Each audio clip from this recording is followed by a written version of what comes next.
t'arrives au cap des 100 000, tu te dis putain, j'aurais jamais cru avoir 100 000 abonnés. Et aujourd'hui, j'arrive à 700 000.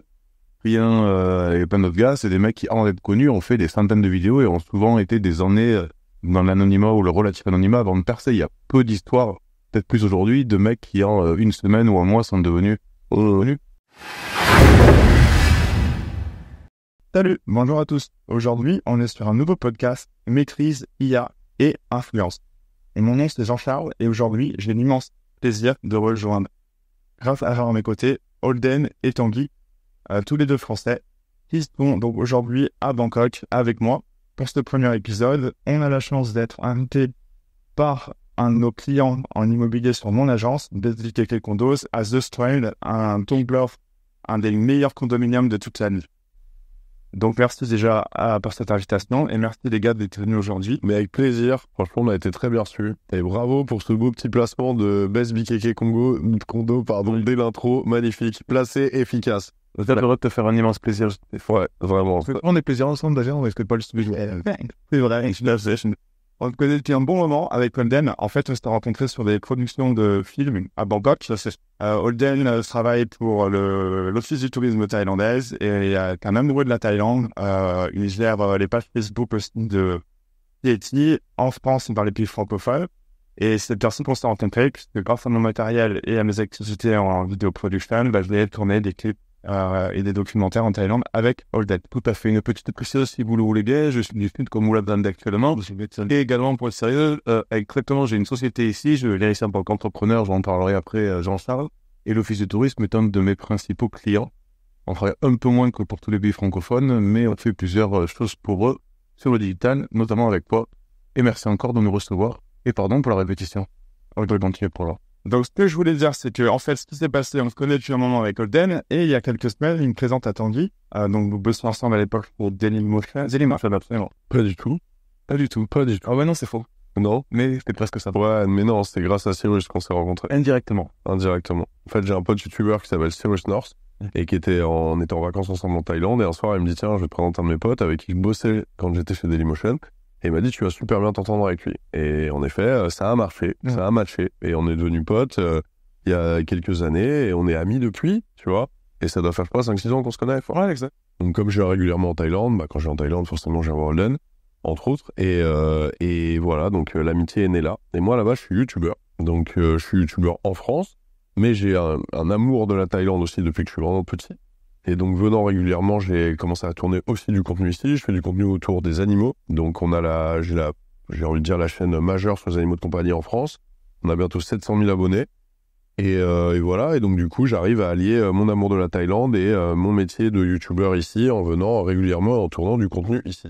Voilà, donc ce que vous allez voir, et vous avez bien compris, c'est qu'on est tous liés à une chose importante qui est la production de vidéos. Ouais. C'était le domaine principal. Et pourquoi je suis invité Tanguy sur ce premier épisode du podcast. L'objectif, c'était vraiment que je vous présente à chaque fois des personnes qui s'en sortent sur les réseaux, qui en vivent, qui ont trouvé une niche, qui ont développé un business et qui travaillent dedans depuis plusieurs années. Et donc, l'objectif, voilà, c'est un peu d'échanger sur leur parcours, les succès, enfin, tous les types qu'ils ont aussi à partager. Ouais, bien sûr. On en partagera aussi un peu tous dans notre activité. On va vous parler un petit peu aussi d'expatriation. On est en Thaïlande, donc s'il y a des gens qui sont intéressés de comprendre en fait qu'est-ce qu'on fait à Bangkok et comment est la vie ici, ça se passe super bien. Je pense que tout le monde est d'accord de dire que bien sûr, qu'on est plutôt bien en Thaïlande et qu'on a donc aussi une vie professionnelle active et que le monde digital, en tout cas en Thaïlande, a une grande place dans le monde. Et donc voilà, on est venu un peu partager toute cette expérience avec lui. Et une précision, c'est un podcast sérieux où on est là pour apprendre des choses ensemble. Donc, par exemple, quand tu parlais que Tanguy avait trouvé une niche, on n'est pas là pour dire il vaut mieux avoir un chien pour ça, etc. Ça, c'est des blagues qu'on ne fait pas dans le cadre de ce podcast. Là, c'est un podcast vraiment sérieusement. Il l'a depuis tout à l'heure, il a attendu que tu aies au bout, mais il est revenu exactement au time point. Grosse te remettre, tu vois. Ouais. Ouais, cool. Je pense que c'est une bonne présentation. Moi, ça m'intéresse de discuter autour de ça et tout. J'ai l'impression qu'ici, l'énergie des réseaux, elle est énorme. La communication ici est encore plus développée, j'ai l'impression, qu'en Europe. Ça va très très vite, que ce soit au niveau des services qui sont tous liés à des apps, à des commandes ou à du messaging, ou en Thaïlande, vraiment, il y a une chat depuis, mais j'ai l'impression que Line, ça fait 1000 ans que ça existe et que c'est là-dessus qu'ils échangent le plus. J'ai l'impression que les apps et toutes ces technos ici sont beaucoup plus développées qu'en Europe. Bah, par exemple, vous payez tous avec Scan, tu vois. Ouais, tu peux acheter une brochette à 10 bahts. À 10 bahts, le vendeur, il aura un petit flash code et clac, tu peux lui payer ta brochette à 10 bahts. Ça, on en est encore loin du micro-paiement. On n'y est pas encore en Europe avec ce genre de paiement. Bah, faut appuyer ce petit Tanguy avec le point stat, parce que je pense que même dans une émission d'avoir un peu le point stat avec des chiffres. Tous les ans, il y a une étude qui est faite sur l'utilisation des réseaux sociaux et les Thaïlandais sont généralement dans la tête de classement pour l'utilisation, les usages, mais aussi le commerce et le paiement via les réseaux. Ouais. Super. Donc, voilà. Donc, en fait, bah, écoutez, ce que je vous propose, on va rentrer directement dans le cœur du sujet. Tanguy, ta chaîne Toupette. Jean-Charles, ma chaîne Toupette. Je commence par la première question. Vas-y, c'est mieux. Commence par la troisième, peut-être. Ouais, attends. Regarde la troisième. Pouvez-vous partager une anecdote particulière ou un moment clé qui a marqué, on l'a vraiment fait, pour le succès de Toupette? Qui a marqué, pardon? Le succès de ta chaîne. Est-ce qu'il y a un moment qui a fait quelque chose de... Comment t'es passé de quelque chose qui soit un démarrage et peut-être une petite passe en fait à quelque chose qui a pété? Bah déjà c'est con mais tu t'en rends pas vraiment compte. C'est-à-dire que quand tu démarres au début, quand t'as 50 abonnés, tu te dis waouh, déjà il y a 50 mecs qui ont suivi de me suivre, puis qui ont décidé de me suivre, puis t'arrives à 1000, puis t'arrives à 10 000, et 10 000 tu te dis waouh c'est énorme, j'irai jamais plus loin, de toute façon les 100 000 je les franchirai jamais. Et puis très vite, tu vois, il va se passer des trucs qui vont faire que bah ça va marcher, il va y avoir de l'engouement, les gens vont s'abonner, t'arrives au cap des 100 000, tu te dis putain j'aurais jamais cru avoir 100 000 abonnés. Et aujourd'hui j'arrive à 700 000. Et finalement, tout ça est une espèce d'ascension assez difficilement... C'est compliqué de marquer un point qui a tout changé. Il y a eu... moi, ce qui a quand même pas mal changé la donne, c'est qu'au bout de quelques mois d'existence de ma chaîne, je suis allé dans les bureaux de Google, parce qu'à l'époque, dans les bureaux de Google à Paris, il y avait les YouTube Space, qui était un endroit dédié à la création pour les YouTubeurs. Et en fonction de ton palier d'abonnés, tu pouvais en fait accéder à soit des formations, soit bénéficier direct de matériel, de studio et tout. C'était vachement bien fait. Ils organisaient un truc où en fait tu recevais un gros créateur qui venait parler de business. Et ce jour-là, c'était Enjoy Phoenix, Marie, qui était déjà une énorme star à l'époque sur YouTube et qui avait vraiment démarré seule. Et elle venait parler à une quinzaine de jeunes YouTubeurs en devenir, du business, de tout ça et tout. À la fin de sa petite... c'était pas une conférence, tu vois, de son échange et tout, elle a fait un petit vlog, tu vois, elle a commencé à vlogger. Et elle me dit, toi, tu fais quoi? Je dis, j'ai une chaîne sur les animaux. Elle me dit, j'adore les animaux, viens, je te mets dans le vlog. Et j'ai juste dit, je me souviens, la séquence, elle dure 15 secondes. Genre, salut, je m'appelle Tanguy, j'ai une chaîne sur les animaux de compagnie. Je fais des petites vidéos à la fois sur les nouveaux animaux de compagnie, mais aussi les chiens et les chats, clac, clac. Et je me souviens être passé de 1005 à 7000 abonnés en une nuit. Moi, déjà. Tu vois. J'ai pris genre, tu vois, bonne claque. Donc là, je me suis dit, ah ouais, ça peut monter vite. Et en fait, après, c'est un espèce d'élan. Tu vas travailler pour essayer de comprendre comment produire pour YouTube. Et puis tes abonnés, ils vont être là. Puis ils vont te réclamer de nouvelles vidéos. Ils vont demander plus de vidéos. Au début, je sortais une vidéo tous les 3 mois, peut-être, tu vois, ou tous les 2 mois, quoi. Et donc là, tu te dis, ok, ils sont en demande. Si je me mets à produire plus, peut-être que je vais pouvoir grossir ma communauté. Mais le problème, c'est que produire, ça coûte cher. Et ça coûte très cher de produire du YouTube. Si tu pars de... Moi, j'avais de la chance, je bossais en télévision. Donc, du coup, j'ai bénéficié, en fait, de cette infrastructure pour me produire mes premières vidéos, tu vois. Mais si tu pars de zéro, ça peut vite être très cher de tourner du contenu. Je confirme, puisque on facture aussi on connaît le marché de la production de films en Asie du Sud-Est et on est bon caméraman, du bon matériel, ça peut faire et voilà. C'est pas à la portée de tout le monde. Donc, quand ton abonné, il te dit, vas-y, on veut plus de vidéos, toi, tu te dis, ok, mais en fait, si je trouve pas un business model derrière qui va pouvoir me financer ça risque d'être compliqué, les gars. Moi, je partage ma passion. Les animaux, c'est vraiment ma passion. Depuis que je suis tout petit, j'élève des poissons, des reptiles et tout, je suis à fond. Donc, outre ce côté transmission et partage de passion qui me fait vraiment kiffer, et c'est pour ça que je fais ça, à un moment, il faut trouver un business model. Donc, c'est là, souvent, que la problématique va entrer en jeu face à quelqu'un qui va tout mettre dans les réseaux pour développer son projet, mais ne pas rentrer un balle de l'autre côté et se dire, mince, en fait, il faut absolument que je trouve un business model. Ok. Et ce que je veux dire, quand tu as commencé, quels ont été les défis les plus importants? Enfin, qu'est-ce qui t'a... C'était ce que tu me disais, d'avoir cette montagne devant toi et te dire que tu vas pas y arriver ou... En fait, c'est d'arriver dans un game où je connais rien. Moi, quand je commence YouTube, j'ai 15 ans de télévision derrière. Je travaille pour Christophe de Chavannes pendant 15 ans. Moi, je fais produire de la télé. J'étais coordinateur artistique sur des gros primes TF1 pendant des années. C'était vraiment mon truc. J'arrive dans un game YouTube, je connais personne. Je connais à l'époque Cyprien et Natou. Et enfin, je connais, mais je les connais pas perso. Mais ce que je veux dire, c'est que je visualise ces YouTubeurs, quoi. Mais si tu veux, je connais rien. Donc le défi, ça va être de produire dans un game qui n'a absolument pas les mêmes codes que la télévision, qui est séparé de la télévision et qui d'ailleurs n'aime pas la télévision. YouTube n'aime pas la télé. Je me souviens au début quand je disais que je bossais en télé, souvent les mecs, je J'arrivais dans des soirées, t'avais des gamins de 16 piges qui avaient déjà des centaines de milliers d'abonnés que j'avais jamais vu de ma vie. Donc c'est compliqué en fait de trouver les codes et de produire pour ce média. Parce que YouTube, t'as beau dire ce que tu veux, t'as une manière de produire pour YouTube. Et même si t'es un ovni, ça peut marcher. Mais la plupart du temps, tu vas quand même avoir besoin de codes et de les retrouver. Donc en fait, ce qui est challengeant, c'est ça. C'est d'arriver à faire régulièrement des vidéos, de rentrer de l'argent pour pouvoir les produire. Et en plus d'avoir un succès sur une plateforme où il y a une concurrence monstrueuse et où la méritocratie n'existe pas. Genre, t'as des producteurs de contenu, des créateurs de contenu qui vont faire des contenus incroyables, qui mériteraient d'avoir des millions de vues et qui vont taper 150 vues toute leur vie, tu vois. Donc la méritocratie sur YouTube, elle n'existe pas. Donc c'est un mix entre savoir produire, avoir du contenu original qui va créer une communauté et qui va créer de l'engagement, et aussi avoir une régularité pour pouvoir grossir dans le temps. Je te confirme, tu as tout à fait raison. Je rajoute un truc en plus, c'était maîtriser l'algorithme aussi. En plus, bien sûr. Voilà, et ce qui est quand même une science. On va dans de vidéos qui sortent sur Internet, savoir étudier tous les chiffres de vos vidéos, garder le temps... les watch time le plus long possible, ça va me donner le plus de trafic. Et puis là, t'as des modes et t'as des hypes. Par exemple, aujourd'hui, tu vois, on va tout mettre sur le titre et la miniature. T'as des métiers, genre le media maker, ça n'existait pas avant les media makers. Il y a 3 ans, ça n'existait pas. Il y a depuis 2 ans, t'as un nouveau métier, media maker, les mecs qui font des miniatures. Et aujourd'hui, si t'as pas une miniature qui pète vraiment avec un titre ultra bien, pas forcément du tout putaclic ou quoi, mais vraiment un titre accrocheur, l'algo, tu vois, c'est vraiment très important. Il y a 3 ans en arrière, 4 ans en arrière, on attribuait beaucoup moins d'importance à la miniature, mais plus au contenu et au titre. Donc en plus, ça change. Donc non seulement faut s'adapter, mais il faut toujours rester, tu vois, en veille pour voir un peu ce qui fonctionne moins, est-ce que je suis par regard. Enfin, c'est un obligatoire. Et il y a des gens qui les étudient, et donc c'est une science. Ouais. Pourquoi je vous en parle aussi, c'est parce que moi, mon plan cette année, c'est aussi beaucoup sur cette chaîne de parler de l'algorithme. C'est quelque chose que j'étudie énormément en ce moment, et ce que je voudrais faire, c'est, moi aussi, un peu comme toi, trouver une île où on est deux se prendre. Ça fait une vanne. Qu'est-ce qu'il voulait dire, voilà? Laurent Veil.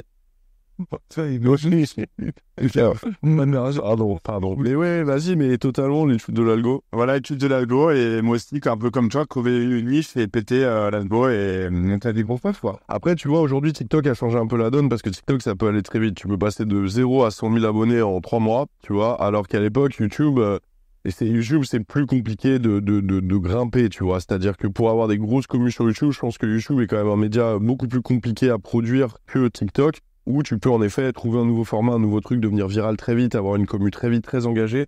Moi, si je devais commencer aujourd'hui, je taperais dans TikTok, j'irais même pas sur YouTube. Ok. Je pense. Moi, de mon côté, je pense que moi aussi, je t'appelle.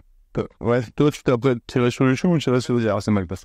C'est mal passé. Non, pour commencer, ce que j'irais sur YouTube, que je recommandais, ce que je recommande pour la plupart de nos clients est une stratégie multiplateforme, parce qu'aujourd'hui, j'arrive pas à avoir l'intérêt. Oui, je veux comprendre la question d'avoir un réseau majeur, mais aujourd'hui, je vois le coût de se mettre sur une autre plateforme en adaptant son contenu, il est pas très élevé par rapport à ton contenu majeur. Média, maintenant, il y a plein de choses qui s'accélèrent, un peu. Et j'ai peu de connaissances pour finir la question aussi du marché publicitaire de TikTok et des possibilités. Il est bien en termes de placement de produits, il est déjà totalement développé. En termes de créateurs de métaprogrammes, il rémunère moins qu'il y a un an, mais il y a un an, c'était 1 000 € les millions de vues, donc tu vois, ça allait très très vite. Et donc non, ils savent t'attirer.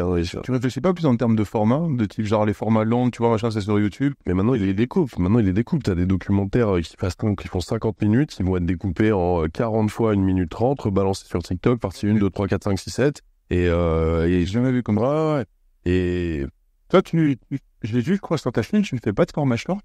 Non, très peu. C'est dingue, alors que c'est quand même un moyen énorme pour exploser sa grosse chaîne. En fait, tu vas faire du vu, mais ce vu, il va pas être monétisé, donc finalement, tu n'augmentes pas tes AdSense. Ensuite, tu vas augmenter tes abonnés, mais tes abonnés, ils vont pas forcément transformer et venir regarder ton contenu original. Si tu regardes Thibaut InShape, par exemple, en ce moment, qui est vraiment, qui a je pense, la plus grosse poussée et performance de YouTube ever cette année, on parle les chiffres sont stratosphériques, tu peux chercher, c'est vraiment hallucinant, Là, il va dépasser Squeezie.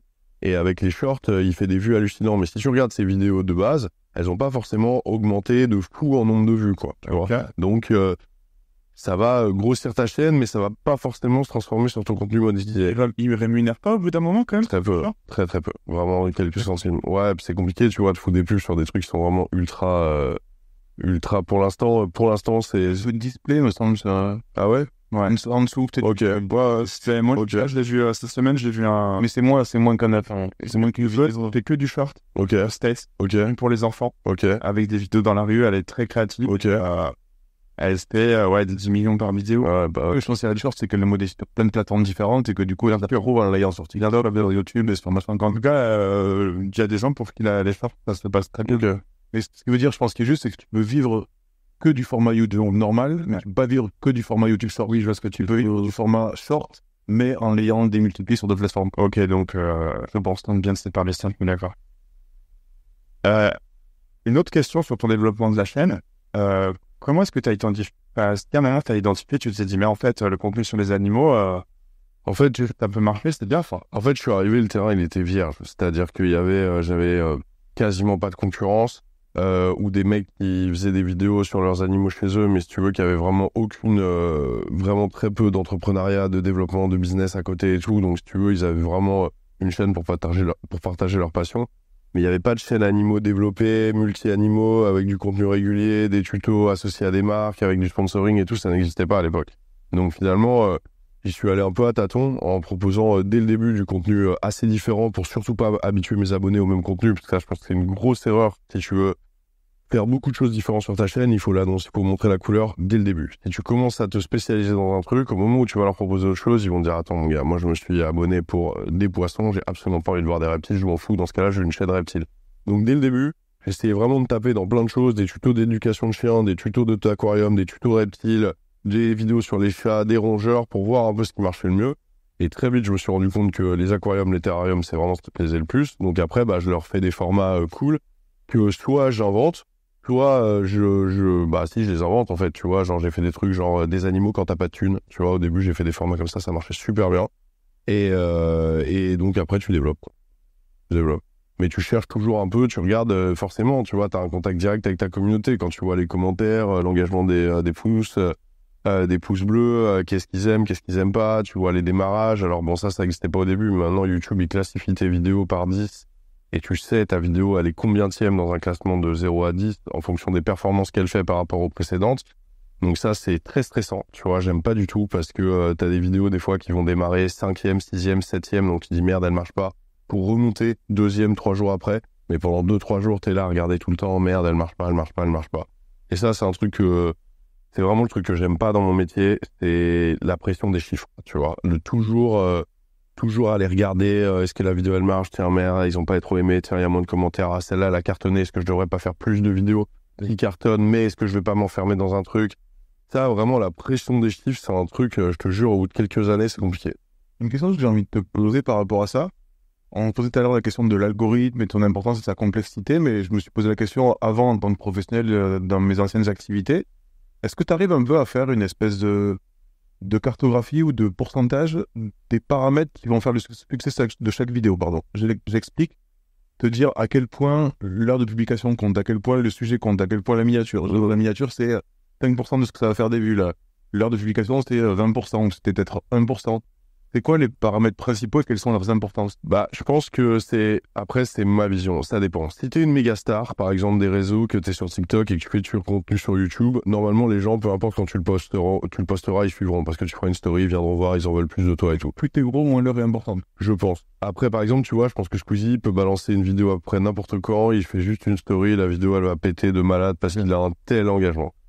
Quand t'es pas dans ce cas-là, mais que t'as quand même une communauté qui est là et tout, je pense que la régularité est hyper importante et que le rendez-vous fonctionne plutôt pas mal. Mais ça, j'ai l'impression que c'est un peu les vieux comme moi de 40 ans qui font ça, que maintenant la nouvelle génération, ils s'en foutent un peu, tu vois, et qu'en gros, ils postent un peu n'importe quand. Et non, c'est des réflexes télé. Ouais, mais moi, alors des nuits, tu vois, ça marche bien. Et tu vois, par exemple, je donne un exemple concret.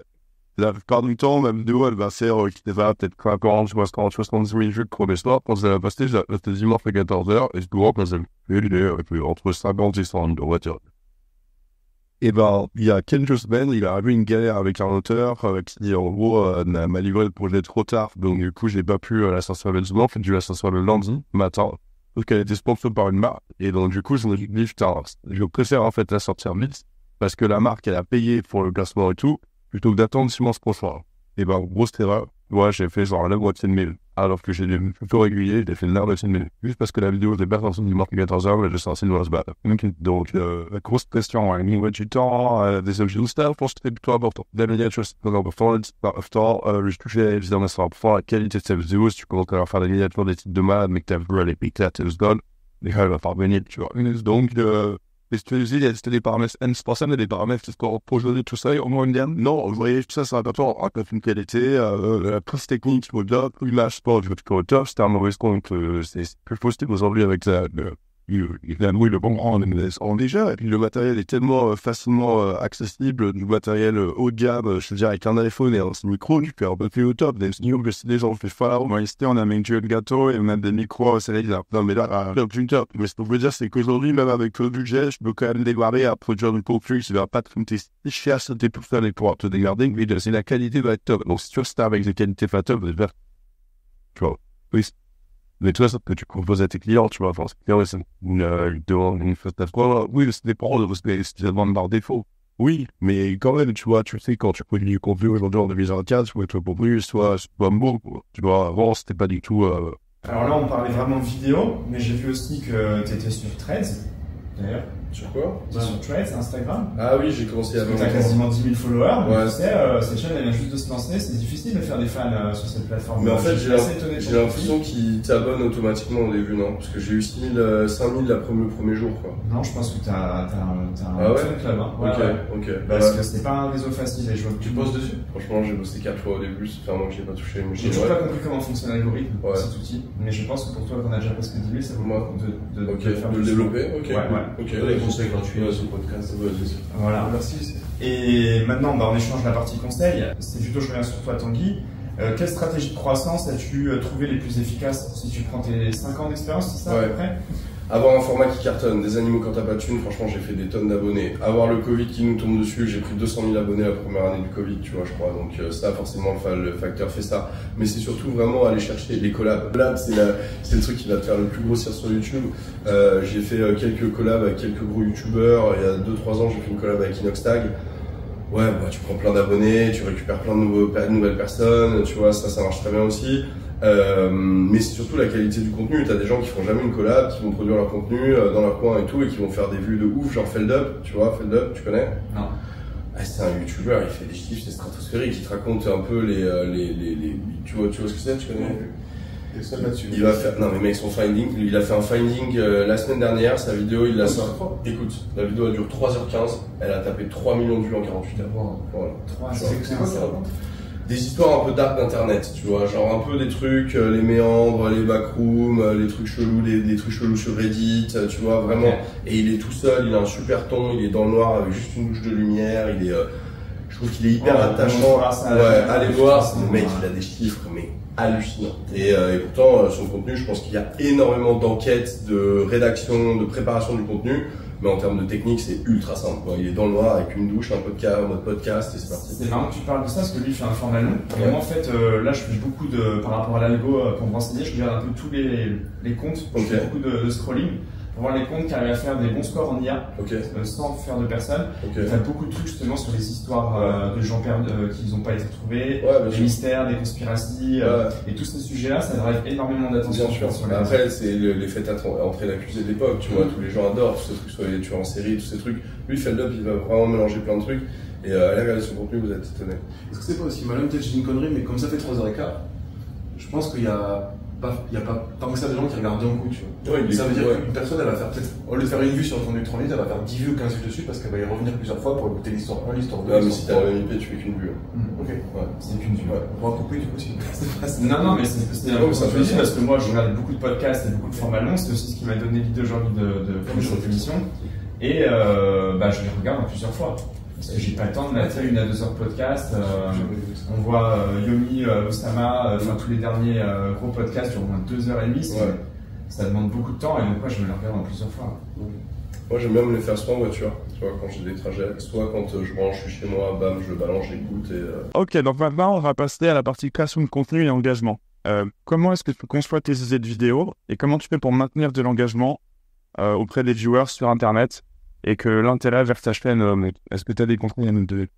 Je pense que c'est important déjà de quand tu transmets un truc, de garder la passion, de garder la foi et le feu, tu vois. C'est-à-dire que c'est facile d'un moment de s'endormir, c'est facile à un moment de se reposer sur tes lauriers, donc il faut toujours trouver soit des nouveaux formats, soit adapter des nouvelles idées, soit changer ton décor, mais toujours donner un peu de nouveau. Et pour créer du nouvel engagement, il y a plein de solutions. Soit tu vas aller taper dans du nouveau format complètement, tu vois. Genre, par exemple, l'année dernière, je me suis mis à créer un format l'histoire des zoos, tu vois, où en gros, je raconte l'histoire de... Non, c'était pas de l'ostéologie, c'était de la zoologie. Et du coup, tu vas taper des formats qui sont quand même... qui sont cohérents avec ta chaîne, évidemment, tu vois. Mais que tes viewers ont pas l'habitude de voir, comme ça, tu vas aller chercher des nouvelles personnes. Mais c'est difficile, tu vois, c'est difficile, surtout dans le temps. Moi, franchement, ma chaîne, je l'ai montée en 2015, on est en 2024, ça doit faire 8 ans que j'exploite vraiment, parce que la première année, j'ai pas fait grand-chose. Mais tu vois, j'ai l'impression d'être un dinosaure sur YouTube au bout de tout ça. C'est quoi la vidéo la plus vue de ta chaîne, par exemple? Je sais pas, on pourrait regarder, ça doit être un tuto combattant ou un tuto Guppy. Et, ouais, attends, on va regarder, je vais regarder. On a vidéo. Intéressant. C'est bon? Non. Ça doit être un truc, attends, je vais te dire. Attends, je capte mal, hop, la plus... Tu cherches la vidéo, est-ce que tu peux aussi partager quelques erreurs communes que tu as pu faire dans le passé, que tu conseilles aux youtubeurs de pas faire? Ne faites pas, déjà, faites attention c'est 2 millions de vues, et c'est un aquarium pour Guppy. Qui est sur une vue, ouais. Et au-dessus du million, je vais en avoir 7 ou 8, tu vois. J'en ai 1, 2, 3, 4, 5, 6, 7, 8, 9. Ouais, donc là, un bon score. En tout, j'ai, je crois, je sais plus combien du monde. Ouais, je reviens à ma question. Ouais, vas-y. Donc, plusieurs millions de vidéos. Non, plusieurs millions de vues. Ouais, pardon. Plusieurs millions de vues. Qu'est-ce que tu conseillerais comme erreur à pas faire?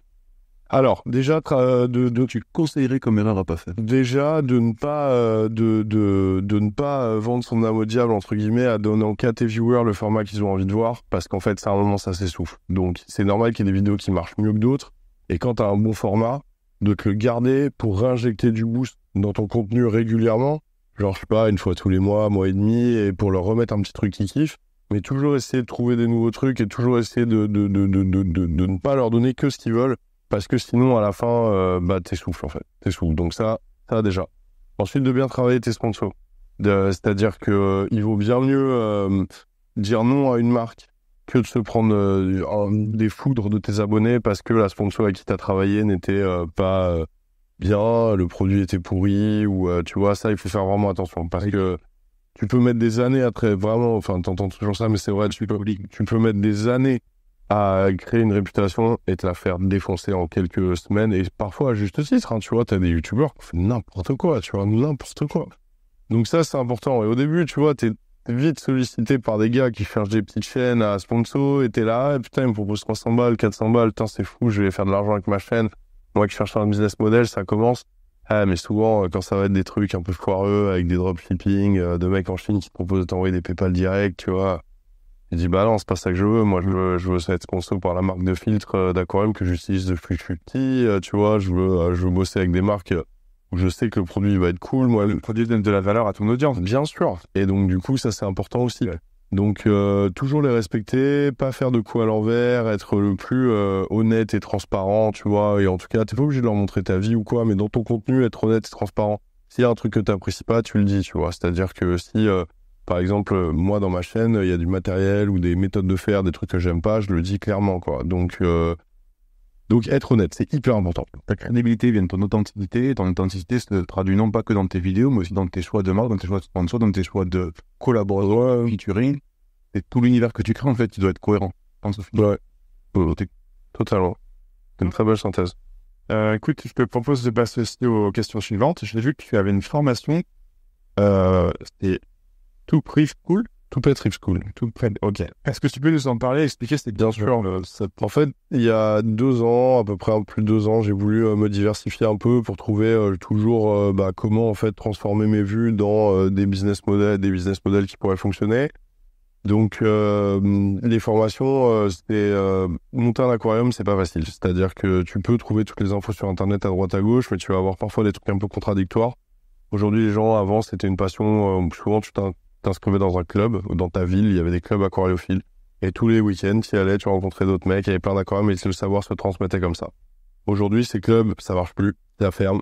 Donc les gens, ils cherchent des infos sur Internet. Sauf que quand ils ont que des trucs contradictoires, ils sont totalement perdus. Donc ce qu'ils veulent, c'est des mentors.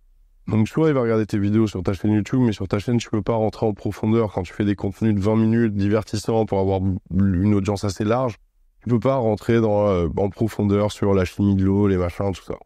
Donc on a décidé de faire des formations où là on rentre en profondeur. Donc par exemple, la première qu'on a sortie en ligne, c'est la Toupette Reef School. Ça t'apprend à monter un aquarium de A à Z, un aquarium marin. Donc on débarre, l'aquarium il est nu, il est dans les cartons. Fin de la Reef School, il y a les poissons, les coraux qui sont ensemble depuis des mois. On a filmé en temps réel pendant 5 mois. On a divisé ça en 10 épisodes. T'as 3h30 de programme et tu payes ça à 69 €. Donc c'est pas cher. Et donc ça, pour toi, c'est un moyen aussi de monétiser ton audience. C'est un moyen de faire de l'argent quand je dors. C'est-à-dire que la formation, tu l'as fait une fois, tu la vends 1000 fois. Donc ça, c'est cool. La vidéo, une fois qu'elle a fait ses vues, faut comprendre que la plupart des vues, ils sont faits dans les 24 heures. Hein. Quand on sort une vidéo, souvent, la plupart de nos vues vont être faites dans les 24 heures. Donc parfois, la vidéo, après, elle va s'envoler, mais la plupart du temps, les vues sont faites au début. Donc, l'avantage d'avoir des formations, c'est que déjà, t'approfondis le contenu, tes abonnés, ils vont plus loin, ils peuvent pousser l'expérience d'en plus. En gros, ta chaîne YouTube, c'est ta vitrine, et derrière, la formation, c'est la boutique. Donc là, tu peux prendre ton temps, la regarder 20 fois. T'as un système où on peut se parler si jamais t'es en galère. Il y a un groupe Facebook auquel tu peux aussi interagir avec les autres membres qui ont acheté la formation, donc chacun peut partager son expérience là-dessus. Donc ça crée du business tout en pouvant développer mon sujet sans pression. Parce que demain, je ferai une vidéo de 2 heures sur comment monter un aquarium sur YouTube. Je suis sûr qu'elle fasse une des vues de ouf, tu vois. Ouais, exactement. Ok, super. Donc en fait, ce que tu dis, c'est que c'est important pour un YouTuber d'avoir un infoproduit. Je pense. Être un bon conseil et donc trouver une niche, quelque chose qui donne de la valeur aux utilisateurs. Bien sûr. Ils sont forcément liés à la niche de votre. Exactement. Ça peut être plein de trucs, hein. Ça peut être du consulting, ça peut être du merch, ça peut être des aventures, du voyage ensemble. Il y a plein de personnes qui organisent ça, des espèces de meet-up où ils font des trucs autour de leur passion, des séminaires yoga. Enfin, tu vois, il y a 1000 moyens. C'est bien, je trouve quelle plateforme, c'est pas moi. Podia. J'héberge sur Podia. Ça me coûte à peu près 80 € par mois, tu vois, full compris. J'ai pris, je crois, le meilleur pack. Donc, en gros, je peux mettre autant de vidéos que je veux. Ils ont, c'est bien foutu. Le tunnel de paiement est bien fait. C'est PayPal et Stripe. Donc, pas de prise partie sur ces logiciels. Non, pas du tout. Ouais, j'ai mis ça. Ouais. Donc, c'est propre, j'ai pas de galère, franchement. Mais moi, je peux passer sur ce moyen cette année. Ok. En fait, il laisse une formation gratos. Ah, pas mal. Ok. Et, je trouvais ça assez pas mal. important. Ok. Des gros vendeurs de formateurs en IA l'année dernière, 12 de pommes pour mettre de ça. Il a monté 12 secondes. C'est intéressant. Avec une VPN, on aime beaucoup. C'est un peu long le plot. Non, on peut dire qu'il existe maintenant pour les gens qui commencent, qui n'ont pas les moyens de payer 80 € par mois. Ah, ça commence à 10 balles. Hein. Ah, je crois que ça commence à 10 balles. Les ralliés, ils sont malheureux. Ouais. Mais System.io, par contre, au nombre de vidéos, t'es. Ok. Non. Là... Hein, t'appelles comment? System.io. System.io. Voilà. Non, ça commence dans les 10 balles ou 15 balles. Et Podia, comme ça, l'un des plus connus, c'est Kajabi aussi. Podia. Ok. Et donc, c'est bon. Et tu me dis un peu tout ce que c'est Podia, code Matcoy. Non, t'as un code affilié, je fais Podia? Non. Ah, ok, j'ai l'amour de la bande. Ok, bon. Donc maintenant, on va parler de l'avenir. Je sais que quand on s'est vu, tu nous as dit que j'avais quand même 5 ans sur business, que tu as passé un temps monstrueux, et que toi, petit à petit, tu aimerais passer sur d'autres types d'activités. Ouais. Et en fait, donc, je vois que donc, tu parles aux utilisateurs aujourd'hui, c'est que voilà, un YouTuber, c'est pas quelque chose qu'on va faire 2 semaines, ça va durer très longtemps. Ça peut, alors après... YouTubeurs qui font des burn-out, même parfois qui s'en sortent de mieux en mieux, et d'autres qui évidemment abandonnent. Est-ce que tu peux nous parler un peu de ton expérience, Odette? Parce que juste pour parler un petit peu lors de ce podcast, dire, juste avant que Tanguy réponde, un truc qui va parler du futur et son expérience, mais juste dire un petit mot là-dessus, quand tu parlais des youtubeurs qui sont là, qui font YouTube 2 semaines, etc.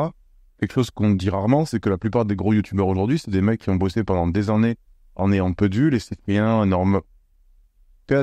les Cypriens et plein d'autres gars, c'est des mecs qui, avant d'être connus, ont fait des centaines de vidéos et ont souvent été des années dans l'anonymat ou le relatif anonymat avant de percer. Il y a peu d'histoires, peut-être plus aujourd'hui, de mecs qui en une semaine ou un mois sont devenus connu, non? Ouais, il y en a, mais c'était vraiment rare, quoi. Oui, c'est pas la norme, c'est Non, c'est pas la norme, bien sûr. vrai que c'est plutôt le mec qui a bossé, qui a fait Non, mais une vidéo avant de trouver son format. moi, j'aimerais avoir la stat de sur 100 chaînes YouTube qui se montent, combien vont dépasser un jour 100 000 abonnés, tu vois. Je sais pas. Franchement, Ils ont dépensé les 100 000 abonnés, et dans cette dépasser 100 000 abonnés, combien de temps ils ont mis à le faire en moins? mais combien de temps ils vont rester Les deux amènent à des conclusions similaires, c'est qu'il faut être persévérant et passionné. Ouais, La règle des 2 P. totalement. Créer à l'instant. Et bien entouré. Exactement. PPB. Et bien entouré. B. PPB. Ok. Totalement. Donc, tu peux nous faire un petit peu de... Mais c'est lui qui répond à la question. Moi, en fait, d'un côté, il y a un truc que je pourrais quand même comme deux utilisateurs, mais quelqu'un qui a 700 000 fans sur YouTube aujourd'hui et qui a en plus une formation en bac, enfin, qui tourne, c'est quoi tes espérances de salaire je sais pas, tu fais combien de millions de vues par mois et quelques... Alors, les AdSense, en fait, bon, moi j'ai beaucoup de chance parce que ma chaîne est très bien monétisée. Donc du coup, j'ai pas besoin de faire beaucoup de vues pour gagner bien ma vie. Alors que j'ai des potes youtubeurs qui ont une monétisation, franchement, à 2 fois moins. Là, par exemple, tu vois, ce mois-ci, j'ai sorti 3 vidéos. J'ai fait 800 000 vues sur ma chaîne et ça me rapporte 3 800 € d'AdSense, tu vois. Donc, par rapport au nombre de vues, tu vois. Bien sûr, t'enlèves des charges. Ah non, mais évidemment, mais j'ai des coûts de production de malade parce que les monteurs, le cadreur, le studio YouTube, les animaux, c'est du CA, tu vois. Et avec ça, je vis pas. Hein. Là-dessus, tu rajoutes, il me faut des sponsoring. Il fait entre 1 et 2 placements de produits par mois. Les placements sur ma chaîne, ils sont en moyenne entre 6 et 8 000 € pour une intégration, tu vois, pour les vidéos dédiées un petit peu plus. Donc, ouais, comme tout entrepreneur, t'es obligé de rentrer de l'argent pour couvrir les coûts. Et les coûts, ils sont importants. Parce que t'as des chaînes où les mecs vont faire des vannes, vont faire des trucs, ça coûte pas très cher en termes de production. Les animaux, ça coûte cher. Quand j'ai envie de faire un tuto sur un aquarium de 600 litres, ou que je veux faire n'importe quoi, tu vois, tout ça, c'est du matériel. Il va pas forcément être sponsor. Donc, c'est du matériel que je vais acheter, que je vais machin. Des fois, j'ai des coûts qui sont des vidéos qui me coûtent 3, 4, 5, 6, 7 000 € la vidéo, tu vois. Wow. Genre, quand je vais tourner en Thaïlande, que j'emmène mon cadreur, qu'on part 2 semaines en Thaïlande pour faire des vidéos, à la fin, ouais, tu me dis ça a coûté, quoi. Eh oui, pas de problème. Ok. Et donc, nous avons tous parlé d'un objectif que tu as cette année, en 2024. Ouais. Peut-être de venir vivre en Thaïlande. Ouais, complètement. Et est-ce que pour toi, c'est un ampleur important par rapport au développement de ta chaîne? Ouais. C'est une idée. Mais il fait le good. Ouais. Tu sais qu'en France, t'as les meufs et les lingots. Ouais, alors c'était pas trop ça qui m'attire. Tu vois, franchement, la fiscalité et tout ça, je m'en fous. Non, ce qui m'attire, c'est que... Bonne réponse. Tu vois, franchement, j'adore ma vie en France. C'est une super vie. Je vis dans une super belle maison. C'est trop cool et tout. Non, mais j'ai vraiment une... ça fait 2 ans que je suis du Sud. Avant, j'étais à Paris. Mais en tout cas, j'ai une très belle vie en France. Donc, tu vois, la France me va très bien. Maintenant, je trouve qu'ici, c'est encore mieux. Donc, moi, je viens ici parce que j'aime profondément la Thaïlande. Depuis que je suis petit, j'aime profondément la Thaïlande. Tu vois, je me sens vraiment... Non, mais c'est vrai, tu vois. Je me sens vraiment super bien ici. Tu vois, je me sens... je peux pas dire chez moi, mais j'ai les mêmes sensations de retrouver un truc que j'adore depuis que je suis petit, où j'ai mes habitudes, mes codes. Genre, j'ai pas l'impression d'être loin de chez moi ici, en fait. C'est très bizarre, tu vois. Et à la fois si, et à la fois non. Donc, du coup, j'ai eu 40 ans cette année, et je me dis, ne serait-ce pas le moment, sachant que je peux à peu près tout produire d'ici sans problème, tu vois, il y a pas de, à part le manque de ma famille et de mes amis, qui forcément est un des paliers qui me freinent, tu vois, il y a ça. Il y a la logistique de transférer mes animaux que j'ai en Europe à les faire venir ici. C'est un... en Thaïlande, deuxième... Ouais, mais ça se fait, tu vois, ça se fait et tout, ouais. Ça me pique. Donc, les animaux, oui. Et par contre, la vie ici, elle est hyper cool. Donc, c'est vrai qu'une fois que ce process est fait, que tu t'es dit, bon, allez, la famille, j'irai les voir 2 fois par an, et les animaux, je peux les bouger. Bon, bah, c'est sûr qu'ici, la vie, elle est extraordinaire. Donc, et c'est pas un mec qui vient de faire 2 semaines en Thaïlande pour la première fois de sa vie qui dit, ah, ce pays était génial. Je suis venu assez pour vraiment voir les bons, les mauvais côtés, et que la moyenne de tout ça, c'est incroyable, tu vois. Voilà, bah, je confirme, hein. Ça fait combien de temps que vous êtes là, vous les gars? Moi, ça fait depuis 2005, la première fois que je suis en Thaïlande. Ok. Et ça fait depuis 13 ans. Ok. Bien, allez. Ok. Et toi, Holden, combien? 17 ans à peu près. D'accord, c'est ça, 7 ans. J'ai juste eu un break à un moment. Donc avant, j'étais à Singapour. Ok. Là, il y a 2 ans, je suis parti à Dubaï pendant 6 mois. Ok. Et je fais souvent des allers-retours. Mais je confirme. Pour moi, c'est la Thaïlande. Très important de la nature. Les gens sont super cool. On a une inflation qui est encore très raisonnable par rapport au reste du monde. Et en plus de ça, on a la possibilité d'avoir accès à les bonnes facilités de Hamaï. Totalement. Le confort de taf ici, il est parfait. Il faut dire aussi, c'est que l'environnement de travail, parce qu'on parle de la Thaïlande pour les vacances, pour toutes les activités de loisirs, mais aussi c'est un environnement de travail et pro, surtout à Bangkok, bien sûr, en termes d'infrastructures, de possibilités, et aussi de compétitivité, qui je trouve est vachement intéressant pour quelqu'un qui... D'accord. Moi, justement, c'est bien, ça fait un rebond sur la prochaine question. Comme on est en Asie du Sud-Est, moi, en tout cas, je fais beaucoup de délégations de travail avec des gens sur Upwork qui travaillent aux Philippines, en Inde, aussi avec des gens en Ukraine. J'ai déjà fait déléguer le travail sur ta scène. Mais tout seul? Non, pas du tout. J'ai un cadreur, donc un caméraman, Alex, voilà, un mec super cool. Excellent. Ouais, excellent, vraiment, un mec incroyable. J'ai un monteur, là j'ai un nouveau monteur depuis quelques semaines qui est au top du top, donc franchement je suis content.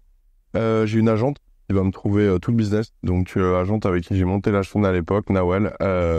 Donc Nawel avec qui donc on a monté Toupette à l'époque ensemble. Aujourd'hui elle a une agence de créateurs avec 44 créateurs sur YouTube, donc encore une nouvelle aventure ça. Et donc non, je suis quand même bien entouré, tu vois, je fais pas tout ça, j'aime pas trop la tech, je sais monter, je fais cadrer et tout, mais c'est pas trop mon délire. Ok. Quel conseil tu donnerais à quelqu'un qui commence tout seul, qui n'a jamais délégué? Qui peut aujourd'hui, en 2024, il peut 100% se former sur Internet. C'est-à-dire qu'avant, tu vois, c'était un métier d'être caméraman et c'était un métier d'être ingénieur du son. Aujourd'hui, avec 2 tutos, un petit micro-rod, tu vois, c'est pas facile au début de gérer à la fois la lumière, l'image et le son. C'est quand même, tu vois, des trucs qui méritent vraiment de la formation. Mais maintenant, avec les tutos YouTube, c'est easy, quoi. Entièrement d'accord avec toi. Et puis la techno aussi, ton iPhone, enfin voilà, tous les pré-réglages, des machins que tu peux faire là-dessus, tu peux faire une image super cool. Et en vrai, tous les mecs qui ont une idée, machin, le développement d'un format, de ma petite expérience en tout cas, il peut pas se passer du fait de faire des émissions, de faire des programmes 1, 2, 3, 4, 5, 6, et c'est par l'empirique que tu arrives à un moment au format qui fonctionne, et tu peux avoir la super bonne idée du monde, si à un moment tu te lances pas, t'arriveras jamais, je pense, à traduire la super bonne idée en super bon format direct. Totalement. Donc le fait de créer, d'ajuster, d'optimiser et d'échanger, de s'améliorer, d'étudier la retour de l'audience, effectivement, sans le prendre pour argent comptant, c'est, je pense, indispensable. Et donc, c'est le temps aussi qui fait la... D'accord, il faut. Et en parlant de temps... Et pas tomber dans un espèce de truc où tu veux toujours que ce soit parfait, mais tu le sors pas parce que c'est pas parfait. Ce sera jamais parfait. T'as toujours, ça rejoint un peu ce que tu dis. Tu pourras toujours l'améliorer. Donc, il y a un moment, tu vois, avoir un contenu, une fois que c'est propre en qualité, il faut le balancer et tester. Et après, il faut peut-être arranger l'édito, peut-être machin, mais il faut pas non plus attendre. Relire une fois une personne, c'est toujours bien d'avoir. Moi, j'écris rien, je n'écris jamais un script une vidéo. Jamais. Ça se voit, c'est quand tu regardes le truc de Toupette, tu te dis, tiens, c'était pas écrit, c'est pas fait, c'est mal monté, le son est éclaté, tu vois. Et surtout, le mec n'y connaît rien d'animaux, ça se voit. Et vous avez dit qu'est-ce qu'ils doivent bien. Et que ça a l'air d'être vraiment une ordure, tu vois. Ce sport.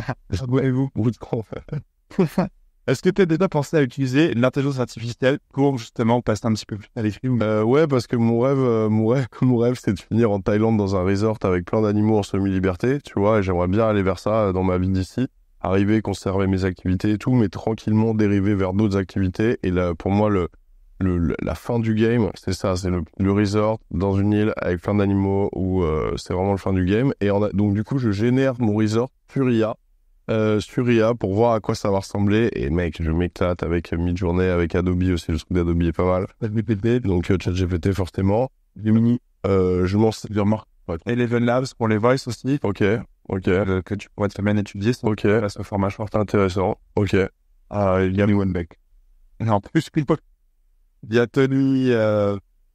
Non, et donc voilà, donc en tout cas, moi je vous conseille de checker un peu l'IA en 2024. Il y a pas mal d'apps qui sont sorties, il y a des modèles gratuits, ChatGPT 3.5, et de commencer un petit peu à trouver votre niche, vous aider à créer vos accroches, vos books. Pour les débuts de vos vidéos, c'est quelque chose d'assez important.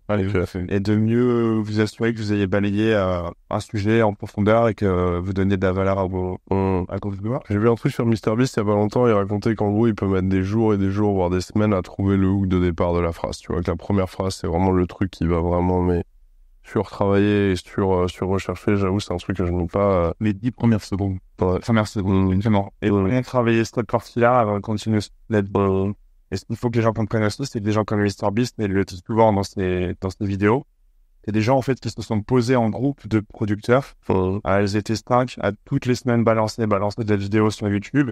Et toutes les fins de semaine, ils avaient un meeting à 5 et chacun dit, OK, moi, ça marche pas. Ça marche pas. Et au bout d'un moment, à faire ça pendant des semaines et des semaines en étant 5, l'effet cumulé, en fait, de toute cette base de connaissances. Ouais, ça fait de la data, Ils ont tout mis dans un truc et ils ont appliqué toutes ces règles parce qu'ils étaient 5. Parce qu'ils étaient en groupe. Ça marchait pas. Ouais, si, c'est bien. Que j'essaie de voir pour eux. Ça peut, au moins, je pense, c'est au moins 2-3, c'est déjà un bon départ, mais voilà, avoir une communauté avec des gens qui ont la même gamme, le meilleur. Ouais. Parce que déjà, t'as le chiffre pair, donc t'as des décisions qui sont prises. Il y a eu un club avant. Club des 5. Non, mais c'est vrai. Ouais. Et puis 5-5-5 en Thaïlande, ça veut dire Qu'est-ce qu'on rigole, les gens. Putain, ça pourrait être le nom de ce podcast, 5-5-5. Non, mais c'est vraiment risque avec lesquels on est 5 heures. Ouais, 1h30. En plus, combien de temps déjà la histoire avec la Thaïlande? Bon, t'es doute plus, on serait combien là du coup? Non, c'est 5. Ouais, voilà. Exactement. Donc, on a parlé de VR. Donc, je vous conseille à tous cette année aussi de vous y mettre. De très bons cours de VR. Très bon quoi le droit. C'est vrai, mais on a plein de gens en France. Mais oui, bien sûr, qui sont là. Sur Google, Ils sont perdus, bien sûr. France et YouTube, des plateformes. Il y a encore pas beaucoup d'entraide pour le software, par exemple. Je peux te faire. Est-ce que ça donne le genre, non, mais je sais pas, ça donne du Bitcoin. Et là, vous êtes en train de carter du Ouais, c'était vrai. qui était là, c'est quelle est votre histoire avec la Thaïlande? C'est vrai. Mais on a plus rien à dire. Vas-y, raconte. C'est quoi ton histoire avec la Thaïlande? Moi, j'ai une longue histoire avec la Thaïlande. Je vais essayer de la rendre pas trop ennuyeuse, mais c'est un pays que j'ai côtoyé quand j'étais enfant. D'abord par des amis qui après sont devenus des partenaires parce que j'ai monté un restaurant thaïlandais à Paris il y a une dizaine d'années. Il s'appelle Tuk Tuk, 10% de réduction pour te faire regarder cette vidéo, 47 rue de la Borde, 75008 Paris, www.tuktuk.fr. Mais le fait de connaître ces gens-là m'a fait avoir des liens avec le pays. J'y suis venu, j'avais des amis qui étaient venus s'expatrier et vivre ici. Et en fait, le vrai déclic, c'est quand je suis venu vivre. Je me suis pris un moment où avec ma compagne, on avait 30 ans, pas d'enfants, il a envie de découvrir un nouveau pays en tant que vraie expérience de vie. On est venu ici, c'était il y a 7 ans, en mode... je t'ai rencontré. Enfin, on s'est rencontrés directement et le premier de ma femme, c'était une... Ouais. Ok. Donc, ce que je veux dire, c'était... même si tu avais le travail qui était déjà lié avec l'office du tourisme. Ouais. Ou alors, combien tu les as rencontrés l'histoire, si tu veux? Combien tu les as rencontrés? Rencontré quoi? C'est des gens de l'office du tourisme qui t'ont mis sur le projet de... Ah, ça, c'était une autre histoire d'avant. Ça, c'est une histoire qui était une histoire d'avant. Par le hasard, j'avais participé, je pense que c'est incompréhensible cette partie parce qu'elle est un peu complexe. J'avais participé à un jeu concours sur le site de l'office du tourisme pour partir en Thaïlande. Wow. J'avais gagné, j'étais parti en Thaïlande. Tu voulais venir à l'œil. Au bon rat, tu t'es fait déjà aller si je tentais un voyage à l'œil. Vraiment, il a gagné. J'ai passé 15 jours, j'étais à des hôtels de ouf, un voyage de ouf. Et en fait, à l'époque, la coïncidence, c'est que je travaillais chez Dailymotion et je m'occupais en partie des réseaux sociaux chez Dailymotion, pas que. Et les gars de l'office n'avaient pas de page Facebook ni rien. Et moi, comme j'avais été invité, j'étais un bon élève, je lui ai raconté mon voyage sur ma page, tu vois. Et à la fin du voyage, ils m'ont contacté pour me dire on a vu ce que tu faisais sur ta page, ça a l'air bien, c'est joli, c'est propre. C'est un truc propre, tu vois, je mets 3-4 photos, un petit texte. Et nous, on a besoin de lancer des pages, mais on n'a pas trop de thunes, est-ce que tu te dirais de les faire pour quelques billets par mois? Et en vrai, c'est comme ça que j'ai commencé à bosser pour eux, c'était comme ça qu'après m'est venue l'idée de me dire c'est un business qui peut exister, se développer, donc j'ai quitté Delhi et créé mon agence. Et que j'ai développé mon agence ici en Thaïlande. Et pour reboucler avec l'histoire avec ma compagne, on est venu ici en se disant, vraiment, on tente l'aventure. Au bout de 6 mois, 1 an, il y a 2 questions. Ça nous plaît et ça marche. Ça nous plaît, est-ce qu'on est bien ici? Et ça marche, est-ce qu'on a les moyens d'y vivre? Et finalement, la réponse a été très positive pour les deux. Et pour moi et pour elle, parce que c'était pas une question qui se posait que pour moi, c'était aussi elle en tant que femme et d'être dans un nouvel univers. Et maintenant, ça fait 7 ans. Plus elle, mais moi. Et depuis, mon business est d'ailleurs plus développé ici qu'en France. Et c'est un pays qui, je ne vais pas rentrer dans le jugement, mais je dirais en tout cas que pour ma part, me correspond totalement. Et dans lequel je suis très heureux. Super. Et toi, Tanguy? Moi, j'ai eu un coup de coude. Franchement, la première fois que je suis venu, j'avais 14 ans en voyage avec ma mère. J'ai eu un coup de foudre direct. Le paysage, les gens, la nourriture, les animaux, direct. Je me suis dit, OK, il faut que je revienne. Et je suis revenu. Là, c'est ma 28e fois que je viens. Et donc, je suis revenu avec mes ex à l'époque, quand j'étais jeune, on voyageait, c'était trop cool. Et puis J'ai vraiment adoré ce pays. J'ai voulu apprendre un peu le thaï. Tu vois, j'ai vraiment toujours trop aimé. Et puis quand tout est arrivé il y a 7-8 ans, j'ai commencé à tourner ici. Donc du coup, je me suis fait plein de potes qui sont dans les animaux et qui sont aujourd'hui toujours mes amis, puisque les Thaïs sont hyper fidèles en amitié. Et franchement, si tu partages une passion avec eux, que tu as vraiment un centre d'intérêt, c'est vraiment des gens hyper cool, hyper fidèles, hyper gentils. Donc d'année en année, bah forcément, tu vois, ça m'a motivé. Je me suis dit, mais attends, là, je commence à avoir du réseau là-bas. Au niveau des animaux, c'est la folie, que ce soit les animaux sauvages ou même les animaux ou même les animaux en captivité. Hein. Les animaux en captivité, ici, il y a vraiment que ce soit la thérophilie, l'aquarophilie, ils sont vraiment à fond. Donc tu vois, ça devenait complexe parce que je me disais, mais la vie, elle est trop cool là-bas. Plus j'y vais, plus j'aime, et plus c'est dur de rentrer à chaque fois. Et c'est vrai que d'année en année, à chaque fois, les retours sont vraiment de plus en plus difficiles, avec une espèce de sensation de se dire, finalement, je pense que ma place, elle est ici plus que là-bas. Donc ça a basculé. Et donc là, depuis 1 an, je me dis, ok, bon bah c'est bon. Dans ma tête, c'est mûri. Je sais que je veux aller bouger en Thaïlande. Maintenant, c'est qu'une question de logistique, de timing, de tout ça et tout. Mais avec un petit alignement de planète qui devrait bien se passer cette année, bah écoute, j'espère à la fin de l'année, tu vois, pouvoir réaliser ce rêve que j'ai depuis que je suis très jeune. C'est vraiment un pays à part. Franchement, j'ai eu la chance de beaucoup voyager. Et franchement, on trouve ici, de ma part, on le trouve nulle part ailleurs. Il y a une très grande tolérance. C'est ça que j'ai trouvé. Peu d'incivilité dans les rues. Zéro, il n'y a pas de petite délinquance. Il n'y a aucune petite délinquance, il n'y a rien. Du fait que il y en avait, la réprimande et tout. Ouais, dans l'ensemble, la partie bouddhisme aussi. Bien sûr. Le vol. Ils respectent vachement leurs vieux, tu vois. J'étais à la Diamond Tower, là, l'autre jour, avec un pote qui est gémologue ici, et il voulait montrer un peu son business, j'y connaissais rien. Donc j'ai vu des milliards de bahts, de pierres, des saphirs, des émeraudes, tu vois. Donc c'était vraiment impressionnant de voir tout ça, tu vois, des petits boosts comme ça en verre, des petits stands en verre, et il y a 2 millions de dollars de pierres dedans. Je sais pas, on est resté 1h30, j'ai vu des dizaines de stands et tout, j'ai pas vu un seul mec de sécu. J'ai pas vu un garde de sécu, ni à l'entrée du building, ni autour des stands, nulle part. Il y a pas un mec de sécu. Tu te dis, mais ça c'est quand même la preuve d'une sécurité absolue dans le pays, tu vois, quand tu retrouves... Bon, après, il faut toujours un peu... Il y a la criminalité, en tout cas, dans la rue est basse, c'est-à-dire qu'il n'y en a pas. Non, bien sûr. Partout, mais en tout cas, voilà, on va dire qu'en tant qu'expatrié à Bangkok, on se prend safe. Ouais, mais... Je pense qu'on peut faire des parents d'élèves ont confiance pour leurs enfants. Ouais, bien sûr. Pas inquiets dans la rue. Ouais, les femmes, elles peuvent venir voyager seules ici sans aucun problème. À Bangkok, dans des appartements très modernes, comme ici à The Strand. Je pense qu'il y a de tout, non, tu vois. Je pense qu'il y a de tout. En vrai, tu vois, soyons honnêtes, il y a tout dans les expats. Je pense qu'il y en a qui galèrent et qui ont des petits apparts. Tout le monde ici, t'as un petit salaire et voilà, en moyenne, t'auras plutôt un condo relativement vieux ou un truc un peu excentré. C'est vrai. Pour être ici, on est dans un truc de luxe, mais qui est pas accessible. Bien sûr, c'est très coûteux. C'est un minimum. L'espace client en Thaïlande, c'est un minimum 150 000 bahts. Donc c'est 1250 €. Bah, tu vis bien avec 1250 € à Bangkok, je suis pas sûr. Hein. Ça dépend si t'as l'assurance ou pas. Ok. Et je vais pas dire que tu vis bien, mais pour certains étudiants à l'école, par exemple, ils sont directement dans les locaux de l'école. Il y en a qui avaient un peu à mettre de son côté, mais ça reste quand même une assez petite minorité. Moi, c'est faible aujourd'hui. Donc, en dessous de 1006, 1007, c'est un petit. Oui, d'accord. Dans le sens où je prends le package où tu as une vie avec des sécurités pas équivalentes à l'Europe, mais tu as au moins une assurance, tu vois, tout ça. Je prends le package où tu as le coût de l'assurance, le coût du logement, etc. Je considère quand même qu'on n'est plus, tu vois, il y a peut-être une vision un peu d'avance. Ouais. C'est beaucoup moins cher après équivalent. Pour les classes moyennes, moi je considère classe moyenne, j'ai un logement de classe moyenne, j'ai beaucoup plus grand et beaucoup plus de possibilités. Mais je pense que le tarif de base pour commencer à profiter de la ville, parce qu'ici, le métro est coûteux, il n'y a pas d'abonnement, etc. Faut attention. Il y a un coût, enfin je trouve qu'il y a un level minimum pour en profiter. Sinon, si c'est pour être cantonné dans ton quartier à manger du pad thaï tous les soirs, tu vas rapidement te faire chier, déprimer et rentrer chez toi. Donc si tu viens ici, c'est pour aussi profiter de la vie également, et je pense qu'il faut avoir ce niveau minimum, à mon avis. Comment tu payes l'assurance par mois? Une assurance à mon âge, une patient, c'est à peu près 1 500 € par an. Ok. Si tu prends un patient, tu es dans les 2000-2005, D'accord. À 40 ans. Et toi, tu as combien? C'est ça, moi je suis un peu moins, je pense 40 000 j'allais dire, donc 1002, 1003, mais je suis que outpatient. Pour faire la différence, il y a 2 gros types d'assurance. Le inpatient, pardon? Inpatient, exactement. Le inpatient, outpatient, c'est un gros hospitalité.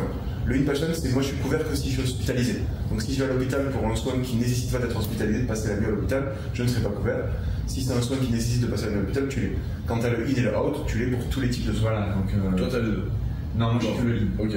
Parce que le out, en fait, j'ai fait mon calcul et je me suis rendu compte que par rapport à ce que je dépensais, je préfère prendre le risque. Ok. Généralement, le route, c'est des soins de base. Ok, parce qu'il n'y a pas besoin d'hospitalisation. En tout cas, par contre, on peut expliquer aux gens ce qui est important. Et t'es en tier 1, en tier 2, en tier quoi?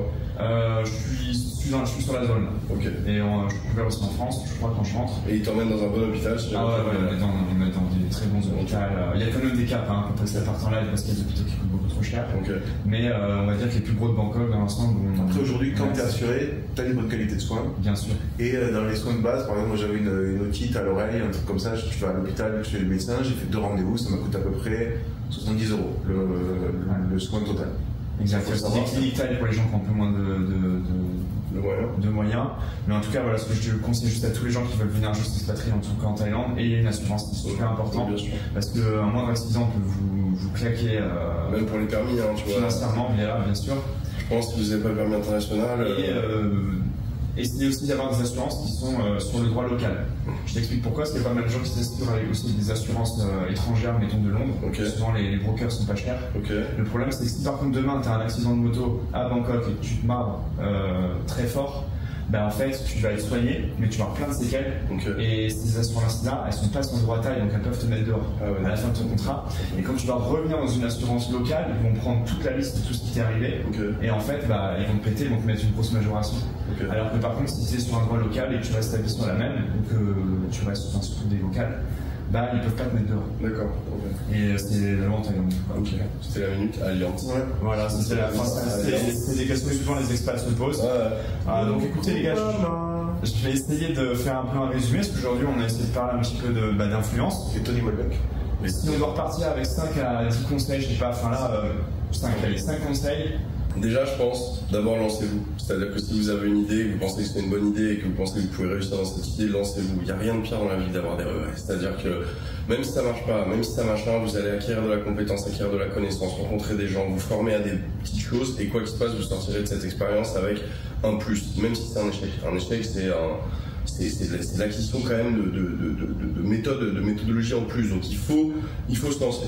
2, quand vous vous lancez, ne soyez pas trop pressés, c'est la jungle, il y a énormément de gens qui créent du contenu, donc forcément il y a quand même non pas de la concurrence parce que tout le monde peut regarder tout le monde et il n'y a pas vraiment de concurrence entre créateurs, mais soyez un peu patient et n'attendez pas de forcément percer en 3 vidéos avec cette génération TikTok qui vous dit ouais mais putain mes vidéos elles percent pas, mais mec t'as fait 5 vidéos, je veux dire il faut être un peu patient et assidu il faut prendre des cours, faut se former et y croire et se former. 3e conseil, n'allez pas tout de suite à l'appât du gain tout de suite avec des placements ou des sponsors qui seraient un peu bancals et qui risqueraient justement de trahir votre communauté et que d'avoir une sensation où vous aviez acquis de votre communauté vous kiffez et finalement ils ont des doutes sur vous parce que vous leur avez mis des placements de produits un peu bancals, donc ça je pense que c'est important. Essayez toujours de regarder un peu ce que font les autres, non pas pour s'en inspirer mais pour essayer de voir un peu quelle est la dynamique, qu'est-ce qui marche bien, quel est un peu le truc un peu hype du moment pour essayer de rester dans un espèce de coup. Alors vous pouvez aller totalement à contre-courant de ça et justement faire totalement l'inverse, mais moi j'aime bien quand même regarder un peu ce que font les autres et pouvoir me situer un peu dans cet écosystème. Et dernier conseil, quand vous en aurez l'opportunité, faites attention si vous êtes approché par des gros médias qui veulent vous signer pour pouvoir vous faire être votre agent et vous amener des OP. Faites attention avec les contrats, n'hésitez pas en fait à faire appel à un avocat. Parce que des fois c'est une décision rapide, au moins faire relire par l'IA qui a quand même des connaissances ultra bonnes en droit. Parce que si vous êtes en contrat, si vous êtes en direct avec des marques, moi j'ai la chance, j'ai un agent donc elle gère tout ça et ça se passe très bien, mais quand on est en direct avec les marques, des fois les marques ils n'hésitent pas à mettre des clauses qui sont totalement abusives en fait. Donc n'hésitez pas à vous faire conseiller. Voilà, super. C'est pas un message conseil. Écoute, moi si je peux amener une touche positive aussi, lancez-vous, voilà, à fond, étudiez l'algo. Il y a un maximum de contenu, c'est surtout sur les chaînes anglaises, sur YouTube, mais c'est des contenus avec des plugins sur Chrome. Vous pouvez résumer grâce à ChatGPT toutes ces vidéos et les avoir traduites en français pour vous. Donc tout ça, c'est des choses qui sont maintenant très facilement avec l'intelligence artificielle sur ChatGPT. Et postez, testez, lancez-vous, donnez-vous une cadence, rédigez des bons hooks. Et surtout un truc important, n'écoutez pas ceux qui disent que ça marchera jamais, que pourquoi vous faites ça. Peut-être que parfois ils ont raison, si c'est ton meilleur ami et qu'il est honnête et que tu as confiance en lui et qu'il dit ça, je trouve pas ça ouf ou ça, tu devrais faire ça, prends son conseil évidemment en compte. Mais tous les mecs qui dès le début vont dire ah, toi, allez sur les réseaux, non mais attends, mais ça marchera jamais. Prouvez-leur qu'ils avaient tort. Exactement. Vraiment, prouvez-leur qu'ils avaient tort. Il y a vraiment des gens qui font des succès dans toutes les niches. Totalement. On est Tout type de niche. tout type de niche, bien sûr. Et donc, moi, je finirais sur gros coup de cœur sur l'IA pour vous aider à monter votre chaîne cette année. Surtout si vous avez des problèmes à vous exprimer. Ça va péter comme tu vas envoyer. L'IA là, je pense que c'est une nouveauté que tu vas annoncer aux gens. C'est quoi ton Ils sont pas prêts, ça fait déjà un an. C'est l'IA. Je pense que c'est un nouveau truc. Et toi, Ben, c'est ce que tu dirais? Là, on parle aussi d'expatriation. Non, moi je pense que tu as raison. Tu disais il faut se lancer, il faut produire des vidéos, il faut après les promouvoir. Parce qu'en fait, si tu te lances pas, tu fais pas de vidéos, que tu les promeux pas, et que tu n'as pas de chaîne, tu as peu de chances d'avoir des abonnés. Bien sûr. Il faut se mettre une cadence, calendrier pour poster. Sérieusement, ouais, je te fatigue. C'est quoi les conseils? Quelle est ta question? Bah, c'est ça. Moi je te donne 3 conseils dans ton univers pour pouvoir réussir, réussir et devenir aussi riche que toi. Eh bien, je suis pas riche, pour réussir de faire des vidéos, tu veux dire? Ouais. Ok. Devenir influent, poster du contenu vidéo, créer des vidéos qui attirent l'œil. La persévérance, moi je crois pas mal dans l'écriture aussi des vidéos et des formats. Je pense qu'il y a, c'est de ma petite expérience, il y a plein de fois où en écrivant bien le truc, en écrivant une intro, sans garder la liberté de l'ensemble, mais je pense que parfois l'écrire ça peut faire la différence entre toutes les choses qui sont un peu trop tournées à l'arrache ou pas assez écrites et qui du coup pourraient être mieux si elles avaient été organisées basiquement. Avoir un plan. C'est ça en fait, avoir un plan avant d'arriver sur un projet de je préfère regarder mes descriptions. C'est autre chose. Chacun son truc. Donc, on était sur. J'en ai que 2. Ça va? Ouais, ça va. Mais non, c'est simple aussi. Mais. Non, persévérer, vachement les écrire. Ça marche pas, abandonner, je pense, à un moment et regarder dans la restauration ou dans d'autres domaines. Il y a plein de boulot. Si jamais ça marche pas, mais il faut essayer de persévérer. Je pense que c'est mieux de dire aux gens, faites ça en plus de votre boulot. Exactement, c'est un jour où vous pourrez peut-être switcher, voilà. Mais peut-être que ça prendra un pas. Sans vous prendre la tête, vous n'arriverez pas à créer du contenu peut-être tous les jours. Non, je pense qu'un truc intéressant, c'est de te dire fais un truc que tu kiffes, et il y a plein de cas en fait où tu te doutes pas, mais il y a sûrement plein de gens beaucoup plus que tu penses qui le kiffent aussi, et qui feront qu'en fait tu as des audiences, parce qu'on parlait de niche, mais en fait c'est aussi plein de cas où moi je suis étonné de créateurs qui ont une audience vachement grande sur des sujets vachement spécifiques. Honnêtement, je m'étais jamais douté qu'il y aurait une potentiel réservoir d'audience là-dessus. Donc j'ajouterais pour avoir la troisième conseil de ne pas forcément douter du potentiel de sujets qui parfois peuvent vous paraître trop restreints. Totalement. Ça va comme moi, c'était vachement bien. Super. Vous avez un dernier mot tous les deux? Au revoir. Ouais. Non, écoute, merci beaucoup. C'était très agréable à tourner. C'était cool. Le ton était sympa. J'espère que je souhaite une longue vie à ce podcast. Merci. Que t'aies plein d'invités avec des parcours totalement différents mais réunis autour de ça. Ouais, si vous avez aimé le format, vous avez des commentaires, n'hésitez pas à les poster dans le commentaire. La cloche, le pouce bleu à droite. On recherche donc pour les prochains épisodes des gens qui sont influents, qui ont fait monter des chaînes, qui savent nous parler de l'algo, des techniques de faire péter des vidéos en ligne, de créer des formations, des infoproduits. Et vas-y Holden. Non, t'inquiète. C'était pour dire le petit mot de la fin, te dire merci beaucoup. Moi, ça fait 8 ans que avant dans mon métier, j'ai produisé des vidéos et là, c'est la première fois que je passe devant. Ça m'a beaucoup ému, donc merci. C'était mon premier podcast aussi, donc. J'espère qu'on trouvera des gens qui montent des chaînes. J'avais une blague sur les pneus neige, mais j'ai pas trouvé comment la faire comme ça. Okay. Et merci beaucoup à tous pour merci les gars, merci au milieu. Ça va les crapes, à bientôt.